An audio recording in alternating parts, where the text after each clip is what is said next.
전에 월간 조선이라고 하는 책에서 호스피스 사역을 오랫동안 하셨던 분의 글을 인상 깊게 읽었습니다. 호스피스 체험 13년 내가 지켜본 사람들의 마지막 모습이라고 하는 타이틀의 글이었습니다. 17살짜리 어린 아이가 골수염으로 죽은 이야기가 소개되어 있었습니다. 15살, 그러니까 이 아이가 중학교 3학년 때에 다리에 골수염이 생겼어요. 그런데 이게 자꾸 이제 다른 곳으로 전이가 되지고, 그래서 할 수 없이 이 아이 다리를 절단을 했다고 합니다. 그런데 얼마 있다가 그것이 폐와 뇌에 전이가 되어서 도저히 어떻게 하지 못하고 결국은 2년 만에 17살에 이 아이가 하나님의 부르심을 받게 되었습니다. 이 아이가 소천했다고 하는 소식을 듣고 이분이 밤늦게 빈소를 찾아갔다고 그래요. 그런데 평소에는 이 아이, 자기 아들 이야기만 해도 그냥 눈물을 줄줄 흘리던 이 어머니가 의외로 너무 울지도 않고 마음의 평정을 잘 지키고 또 얼굴에 오히려 잔잔한 미소까지 있었다고 합니다. 그래서 이 어머니한테 이 아이가 어떻게 마지막에 갔는가 그렇게 물어봤다고 그래요. 그랬더니 그 어머니가 하는 말이, 이 아이가 죽기 한 이틀 전에 그렇게 그 육체에 이제 고통이 많았었는데 그 고통이 싹 사라지더랍니다. 그리고 이 아이가 자꾸 뭐가 보인다고 그러더래요. 베드로가 보인다. 그러면서 엄마, 저 옆에 빛나는 분은 누구야?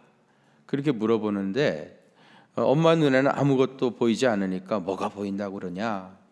그러니까 이 아이가 막 울면서 나는 죽어서 천국 가는데 우리 엄마는 지옥 가겠네, 막 그러면서 막 울더랍니다. 그래서 할 수 없이 이 아이를 위로하기 위해서 그래, 저분 말이지, 나도 보인다, 내 눈에도 보인다. 그러니까 이 아이가 너무너무 좋아하더랍니다. 그날 저녁에 이 아이가 엄마의 손을 꼭 잡고, 엄마, 저기 보이지요? 나 먼저 갈 테니까 엄마 나중에 오세요. 그러면서 숨을 거두었다고 그래요. 그러면서 우리 아이는 분명히 하나님의 나라에 갔다, 그렇게 고백하더랍니다. 그런데 이 호스피스 병동에서 사역을 하다가 보면은 이런 일들을 종종 경험한다고 합니다. 그 임종을 앞에 둔 사람들이 이 세상과 저 세상을 동시에 잠깐 왔다 갔다 하면서 그런 경험을 한다고 그래요.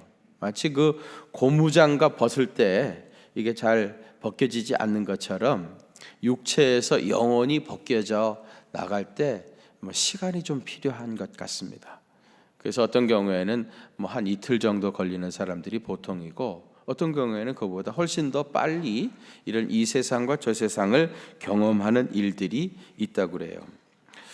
여러분, 사람이 죽으면은 끝이라고 그러는데 절대로 죽으면 그렇게 모든 것이 끝나는 것이 아닙니다. 교도소에서 사형 집행을 기다리고 있는 사형수들이 보통 때에는 죽음이 조금도 두렵지 않은 것처럼 큰 소리를 치지만은 자기 수번을 부르면서 나오라 그러면은 그때부터 얼굴이 백지장같이 하얗게 질리게 되어지고 바지에다가 오줌을 줄줄 싸고 발악을 하고 끌려가지 않기 위해서 난동을 부린다고 그래요. 그러면 이제 그 교도관들이 양쪽에서 이렇게 껴가지고 강제로 끌고 가는데 완전히 사람이 넋이 나간 사람처럼 그렇게 끌려간다고 합니다.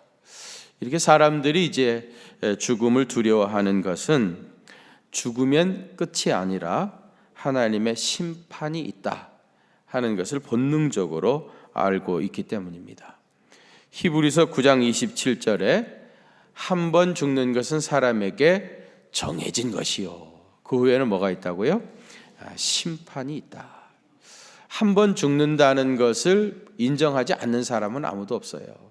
그래, 사람은 다 결국 죽지, 그렇게 다 인정하지만 그 후에 심판이 있다 하는 것을 인정하지 않는 사람은 상당히 많이 있어요. 그러니까 그들은 죽으면 끝이다, 그렇게 말을 하는 거죠. 오늘 우리 본문은요, 마지막 날에 있을 심판에 대한 이야기인데요, 마지막 날에 있게 되어질 심판은 크게 얘기하면 두 종류의 심판입니다. 하나는 알곡 추수이고요, 또 하나는 가라지 심판입니다.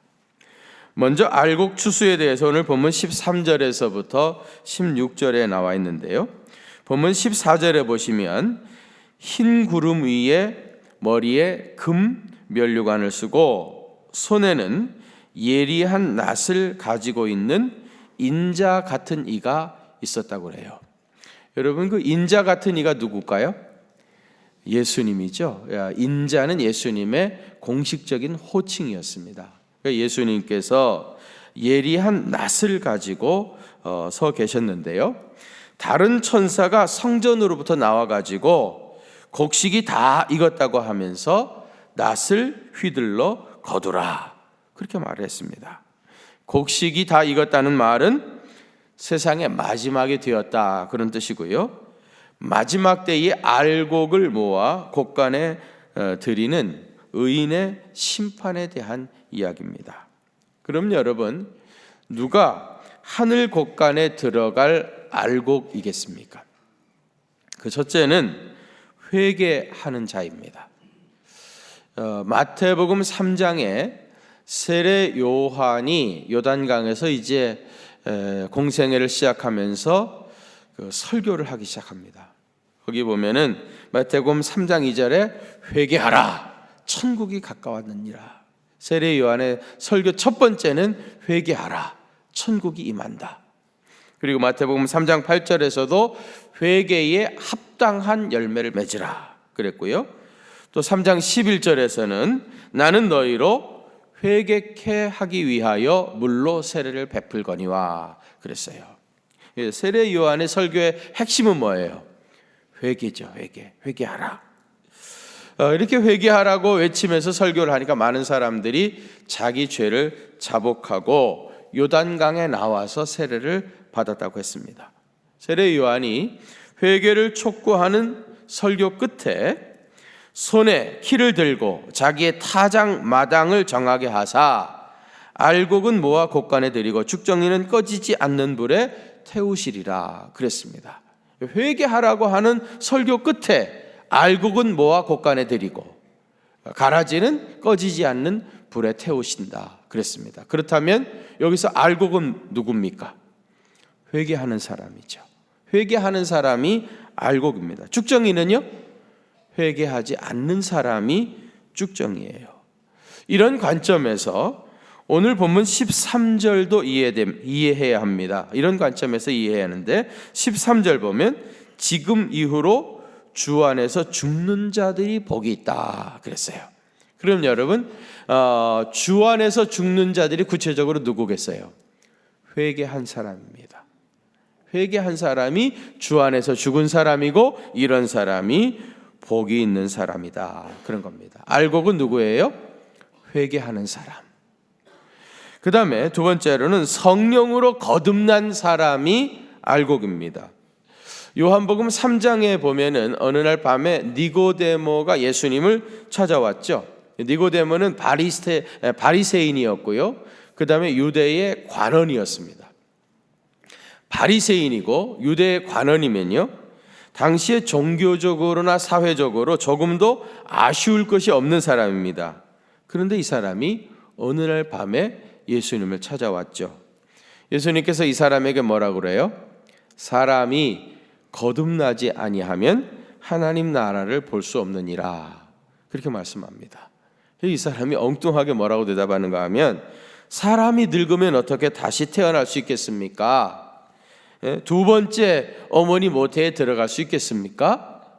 그렇게 대답을 하는 거예요. 여러분, 이 니고데모라는 사람은 바리새인이라 율법을 연구하는 학자라고 하지만은 거듭난다고 하는 것이 무엇인지 전혀 모르고 있었던 사람입니다. 예수님이 이 사람에게 뭐라고 그랬어요? 육으로 난 것은 육이요 성령으로 난 것은 영이라 하시면서 거듭남은 성령으로 말미암는다. 그렇게 말씀하셨습니다. 거듭남이라고 하는 것은 성령님이 오심으로 말미암아 새롭게 태어나는 겁니다. 여러분, 거듭남은 무엇을 행함으로 되어지는 것이 아닙니다. 여러분, 우리 기독교는 근본적으로 행위의 종교가 아니라 은혜의 종교입니다. 행위의 종교가 아니라 무슨 종교라고요? 은혜의 종교예요. 그래서 여러분, 11조 많이 드리면은 그러면 거듭난 사람이고, 11조 드리지 않으면은 거듭나지 못한 사람이 아니에요. 그런 행위를 가지고 얘기할 수 있는 게 아니라는 겁니다. 전도 많이 하면 거듭난 사람, 전도하지 않으면은 육에 속한 사람이 아니라는 얘기입니다. 부지런히 신방 열심히 쫓아다니는 사람은 거듭난 사람이고, 그런 거 아예 안 하는 사람은 거듭나지 않은 그런 사람이 아니라는 거예요. 우리 기독교는 그런 행위의 종교가 아니라 은혜의 종교입니다. 거듭남이라고 하는 것은 훈련 좀 받아가지고 좀 개화되는 것을 의미하는 게 아니에요. 성령님 안에서 예수를 구주로 고백하고 본질적으로 새로운 피조물이 되는 걸 말합니다. 그러니까 거듭난 사람은 성령 안에서 예수를 구주로 고백한 사람입니다. 이것은 일순간에 이루어지는 것이에요. 예수를 구주로 고백하는 그 순간에 거듭나는 것입니다. 전에 제가 말씀을 드렸는데요. 그 옛날 서세원 씨가 진행하는 고향에서 온 편지라고 하는 프로인데요. 제가 말씀드리면 기억이 날 거예요. 그 시골의 할아버지 할머니들한테 이제 그 인터뷰를 찍어가지고 서울에 있는 아들들에게 이제 보내는 그 기사인데, 할아버지 할머니들은 언제나 사진 찍자고 하면 꼭 이렇게 차렷 자세로 이렇게 쓰잖아요. 할머니 그 옆에 이렇게 서시고, 복남아 나 텔레비에 나왔다 또 그러잖아요. 옆집에 아무개는 뭐 보일러 바꿔줬다더라. 부담은 갖지 마라. 항상 그 부담 주고 갖지 말래.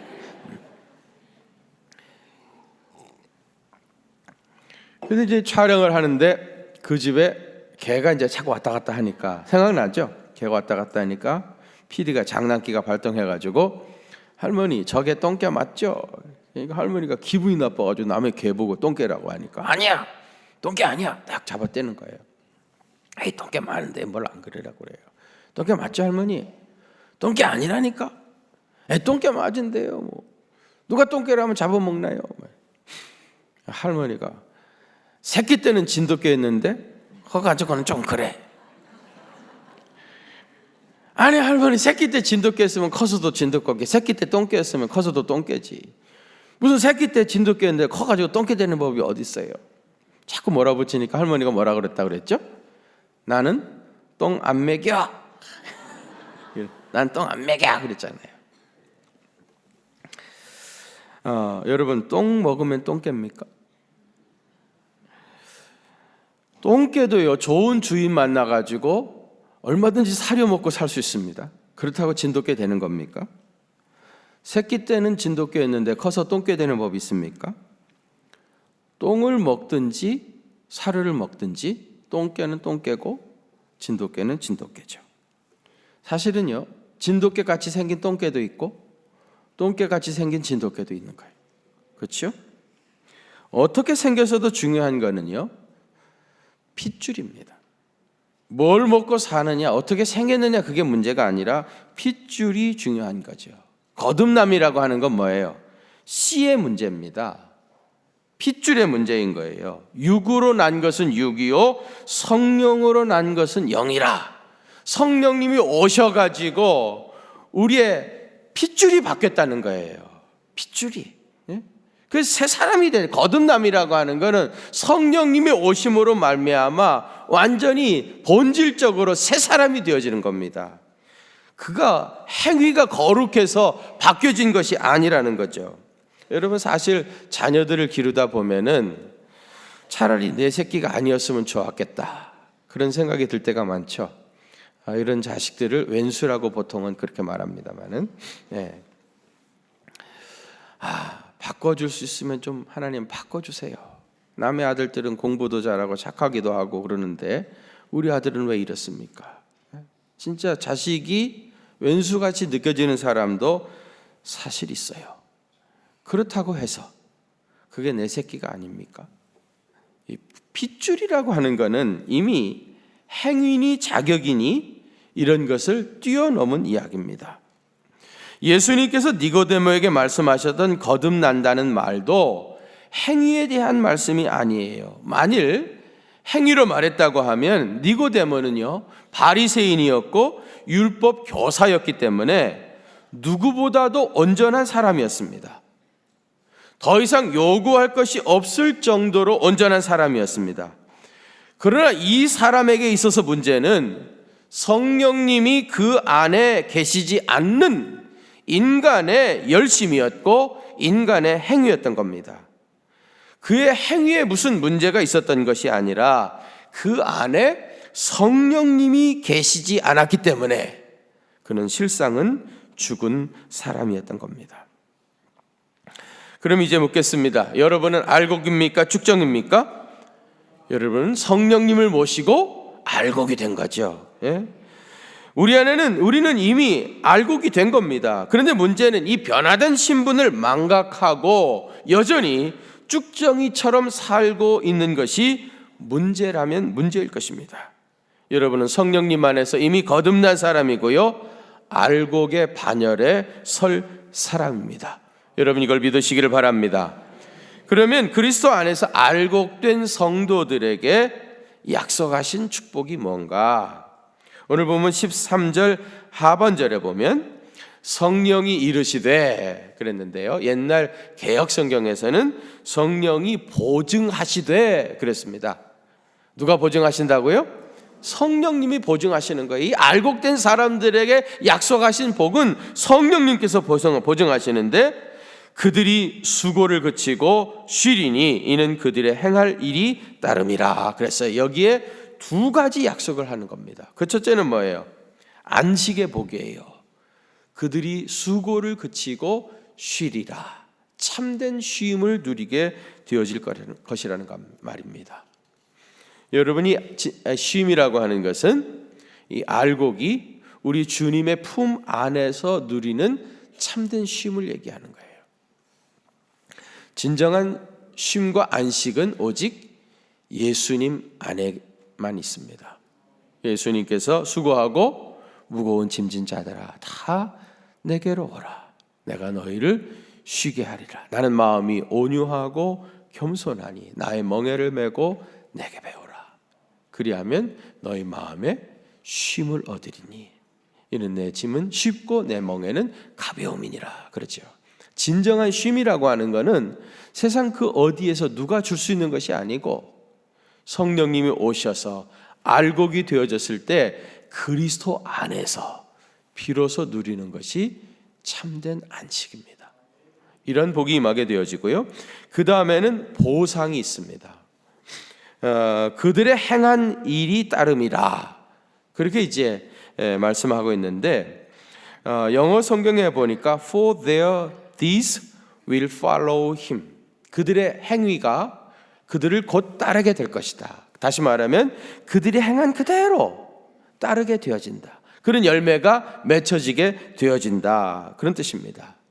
이 열매는 금세뿐만 아니라 내세에도 그런 열매들이 따르게 되어져요. 마가복음 10장 29절에서 30절에 보면 예수께서 이르시되 내가 진실로 너희에게 이르노니 나와 복음을 위하여 집이나 형제나 자매나 어머니나 아버지나 자식이나 전토를 벌인 자는 어디에서? 현세에 있어 몇 배? 현세에 있어 집과 형제와 자매와 어머니와 자식과 전토를 몇 배나? 100배나 받되 박해를 겸하여 받고 그 다음에 내세에 영생을 얻지 못할 자가 없느니라 그랬습니다. 현세와 내세에 이러한 복이 임하는 겁니다.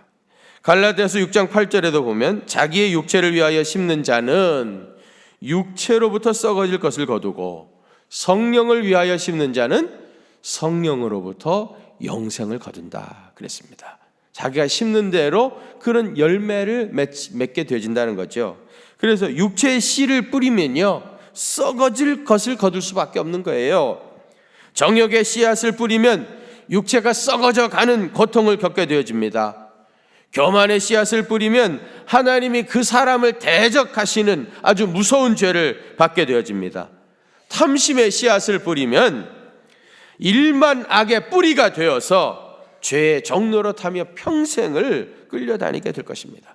마찬가지로 성령을 위하여 심는 자는 성령으로부터 영생을 거둔다고 했습니다. 눈물로 기도하면 응답의 열매를 얻게 될 것이고요, 땀 흘려 봉사하게 되어지면 하늘의 상급을 받게 될 것이고요, 전도하면은 면류관의 주인공이 될 것이고요, 예배에 집중하면 영육간의 풍성한 복을 받게 될 것입니다. 심은 대로 그런 열매들이 나타나게 되는 거예요. 역사의 마지막 날에 먼저 이 알곡들을 모아 하늘 곳간에 들이시는 이 알곡에 대한 심판이 있고요, 그 다음에 두 번째로는 가라지에 대한 심판이 본문 17절에서부터 20절에 나옵니다. 알곡 추수 때는 예수님께서 날카로운 낫을 들고 등장했는데, 가라지 심판 때에도 역시 날카로운 낫을 들고 있는 천사가 등장했습니다. 그런데 다른 천사가 이 날카로운 낫을 가진 천사에게 네 예리한 낫을 휘둘러 포도송이를 거두라, 그 포도가 익었느니라, 그렇게 외치고 있어요. 그래서 19절에 보시면은 천사가 낫을 땅에 휘둘러 땅에 포도를 거두어 하나님의 진노의 큰 포도주 틀에 던졌다고 하고요, 20절에서는 성 밖에서 그 틀이 밟히니 틀에서 피가 나서 말 굴레까지 닿았고 얼마? 1600 스타디온에 퍼졌더라. 1600 스타디온에 퍼졌다고 합니다. 가라지에 대한 심판을 다르게 말하면 포도송이의 심판이라 그렇게 얘기할 수가 있어요. 요엘서에 보면은요, 하나님께서 애굽에서 극상품 포도나무를 가져다가 포도원에 심었어요. 좋은 포도나무를 갖다 심었기 때문에 좋은 열매를 맺을 것이라고 기대를 했는데, 그런데 이상하게 들포도를 맺었다고 탄식을 하고 있어요. 그러면서 요엘서 3장 13절에 한번 같이 봉독하실까요? 시작. 너희는 낫을 쓰라. 포도주 틀이 가득히 차고 포도죽이 더욱이 넘치니 그들의 악이 크미로다. 아멘. 거기 보면 요엘서를 여러분 천천히 읽어보게 되어지면은 하나님께서 악인들에게 회개를 촉구하고 계심을 알 수가 있어요. 그렇기 때문에 여기에서 들포도송이란 단순히 죄인 혹은 악인이 아니라 회개하기를 거절한 사람들을 말합니다. 본문의 심판을 받을 포도송이도요, 회개하기를 거절한 죄인들을 말하는 겁니다. 여러분, 역사의 마지막 날 하나님의 심판의 대상은 회개하지 않은 사람입니다. 그가 무슨 죄를 많이 지었기 때문에 심판을 받는 게 아니고 회개하기를 거절했기 때문에 심판을 당하는 겁니다. 어떠한 죄를 세상에서 범했다 할지라도 회개하고 주님의 보배로운 피를 의지하면 주님은 우리의 모든 죄를 다 씻어주시고 우리를 자녀로 삼으십니다. 그러나 끝까지 회개하지 아니하고 주님을 거절한 사람은 하나님께서 심판하시는 겁니다. 오늘 본문 19절에서부터 20절에 보시면은요, 이 날카로운 낫을 가진 천사가 낫을 땅에 휘둘러 가지고 포도송이들을 거두어 하나님의 진노의 포도주 틀에 던짐에 틀에서 피가 나서 흐르는데 재어보니까 1600 스타디온에 퍼졌다고 했습니다. 1스타디온은요, 난하주에 보면 192m라고 그래요. 그러면 1600 스타디온이면 킬로미터로 환산하면 약 310km 정도 되어집니다. 그런데 이것은 문자적인 의미가 아니고요, 계시록에 나오는 모든 숫자는 다 상징적인 숫자라고 말씀을 드렸습니다. 1600은 4 곱하기 4 곱하기 100입니다. 4는 땅의 수라고 그랬죠. 또 4는 땅의 수입니다. 그러니까 4 곱하기 4라고 하는 말은 사방 팔방 온 세상을 다 말하는 거예요. 거기에다가 100은요 10, 100, 1000 이건 만수입니다. 그러니까 4 곱하기 4 곱하기 100이라고 하는 말은 온 세상 모든 곳에 그 어디도 숨을 곳도 없고 하나님의 심판이 온 세상 모든 곳에 임한다는 거예요. 그런 의미를 지니는 겁니다. 이 말은 그래 하나님의 심판을 숨어서 피할 수가 없다는 얘기예요. 예? 이 세상 그 어느 곳에 숨는다 할지라도 하나님의 심판을 면할 수가 없다는 말입니다. 정직하게 자기 죄를 인정하고 예수님의 피공로 의지하고 회개하는 것 외에 다른 길이 없다는 겁니다. 그럼에도 불구하고 이 모든 회개의 기회를 다 놓쳐버리고 끝까지 복음을 영접하지 않은 사람들은 하나님께서 역사의 마지막 날에 그들을 포도주 틀에 던져서 심판하시겠다는 얘기입니다. 마태복음 13장에 보면 예수님께서 천국에 대한 비유로 말씀하시되 이런 얘기를 하시죠. 어떤 농부가 밭에다가 씨앗을 뿌렸어요. 근데 그날 밤에 원수들이 와가지고 그 밭에다가 가라지를 덧뿌리고 간 겁니다. 얼마 있다가 보니까 밭에서 싹이 나는데 알곡하고 가라지가 같이 자라는 거예요. 그래서 하인들이 주인한테 와가지고 아니 웬 가라지가 우리 밭에서 자라고 있습니다. 이 가라지를 뽑아버릴까요? 그렇게 물어보니까 뭐라고 그래요? 그대로 두어라.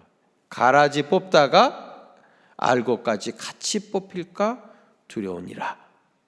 그러면서 추수 때에 가서 그때 가라지는 먼저 잘라서 꺼지지 않는 불에 던지고 알곡은 모아 곳간에 드릴 것이다. 그런 말을 하죠. 그러니까 여러분 같은 밭에서 함께 자라고 있기 때문에 그냥 그렇게 같이 영원히 살 수 있을 것이라고 생각할 수가 있습니다. 그러나 추수 때가 되어지면 상황이 완전히 달라지는 거죠. 알곡과 가라지는 꺼지지 않는 불에 던져지게 되는 거고요. 알곡은 천국 곳간에 들어가게 되는 겁니다. 여러분은 성령님이 오셔서 알곡이 되었습니다. 여러분 내가 그리스도 안에서 알곡이 되었다고 하는 그런 감격이 있습니까? 죽으면 끝이 아니라 그 끝에는 하나님의 심판이 있다고 했는데 이 한 낫을 들고 계시는 예수님이 여러분을 먼저 거두어서 천국 곳간에 들어가게 하신다는 것을 믿으십니까? 17살 어린 나이에 골수염으로 죽어갔던 그 소년이 본 하나님의 나라가 여러분을 위해서도 예비되어 있으심을 믿으십니까? 이 아이는 17살에 주님의 부르심을 받았고 우리는 몇 살에 부름을 받게 될는지 모르지만 어쨌든 분명한 것은 우리가 영원히 살 곳은 이곳이 아니라 하나님의 나라이심을 믿으십니까? 그렇다면 너무 지나치게 이 세상의 미련이나 욕심에 집착하지 마시고 이제부터는 천국을 소망하며 살아가시기를 축원합니다. 우리가 지난 주일날 이광기 집사님 간증 통해 가지고 참 많은 은혜를 받았어요. 이분은 자기 어린 아들을 천국에 먼저 보내고 그리고 예수님을 만나게 됐습니다. 만일 그 아들 먼저 보내지 않았다면 그가 예수님을 만날 수 없었겠죠. 엄청난 아픔을 경험했지만은 그러나 그 과정에서 예수님을 만났어요. 그리고 천국에서 자기 아들 다시 만났을 때 우리 아빠가 최고야. 그 말 한마디 듣고 싶어가지고 이제 IT 난민들, 지구촌에 고통당하는 어린 아이들을 위해서 많은 일을 하고 있는 이야기를 우리가 들었습니다. 천국에서 자기 아들 만날 날을 소망하면서 어려운 이웃들을 위해서 봉사하는 삶을 살아가는 감동 있는 인생이 된 겁니다. 어제 토요일 날에도 우리 교회에서 희망드림 하우스하고 장애인들 돕기 위한 바자회를 했습니다. 어제 보니까요, 우리 의왕시에도 참 이 장애인들이 굉장히 많이 있고요, 또 장애인 단체들도 참 많이 있다는 걸 알게 됐어요. 제가 특별히 감사했던 건 우리 교인들 가운데서도 그런 장애인 단체에 들어가서 같이 사역하고 봉사하고 협력하고, 누구도 보지도 않는, 인정하지도 않는데 그 가운데서도 애쓰고 수고하는 분들이 참 많이 있었구나 하는 걸 깨닫고 너무너무 고마웠습니다. 그분들이 오셔가지고 우리를 친구로 받아주셔서 너무 고맙다고 그런 얘기를 하셨어요. 여러분, 우리가 하나님 나라를 소망한다고 할 것 같으면 이제는 우리 주변에 많은 외로운 사람들, 불우한 사람들, 도움이 필요한 사람들을 찾아가서 그들을 사랑으로 섬기고 위하여 봉사하는 그 현장에서 주님이 주시는 기쁨도 누리고 삶의 보람도 느끼고 내가 존재하는 이유도 발견하고, 정말 우리의 마음에는 늘 하나님의 나라가 우리의 마음속에 영원한 본향으로 있기 때문에 천국 가서 주님 만나게 되어질 그날을 소망하면서 이 세상에서는 비록 나그네와 같은 인생을 살아가지만은 많은 사람들을 위하여 봉사하고 사랑의 씨앗을 뿌리는 그런 생애를 살아가야 할 것입니다. 그런 귀한 생애 살아서 하나님께 칭찬받고 면류관의 주인공 다 되시기를 주님의 이름으로 축원합니다. 거룩하신 아버지 하나님, 성령님께서 우리 심령에 찾아오셔서 우리를 하나님의 귀한 백성 삼아 주시고, 그리고 영원토록 우리를 위하여 주님이 예비하신 천국에서 영원히 살 수 있도록 주님께서 우리를 알곡의 반열에 세워주신 그 놀라운 구속의 은혜를 확신하게 하여 주시니 감사를 드립니다. 우리가 살 곳이 이곳이 아니라 저 하나님의 나라임을 분명히 기억하게 하여 주시옵시고, 너무 세상에 집착해서 살아가지 않게 하시고 하나님 나라의 보화를 쌓아가는 믿음의 사람 다 되시도록 주께서 역사해 주시옵소서. 그래서 언젠가 우리 주님께서 우리 이름 부르시면서 우리를 하나님 나라로 이끌어 가실 터인데, 그때 주님 앞에 당당하게 서서 면류관의 주인공 다 되게 하시고 우리 가운데 한 사람도 부끄러운 구원 받는 자 없도록 주께서 은혜 더해 주옵소서. 이제는 우리 주님 예수 그리스도의 그 크신 은혜와 하나님 우리 아버지의 무한하신 사랑하심과 성령님의 위로하심과 교통하심이 우리 경기중앙교회 사랑하는 성도들과 또 저들의 가정과 그 생업의 현장들 위에 이제로부터 영원토록 함께 계시옵기를 간절히 축원하옵나이다. 아멘.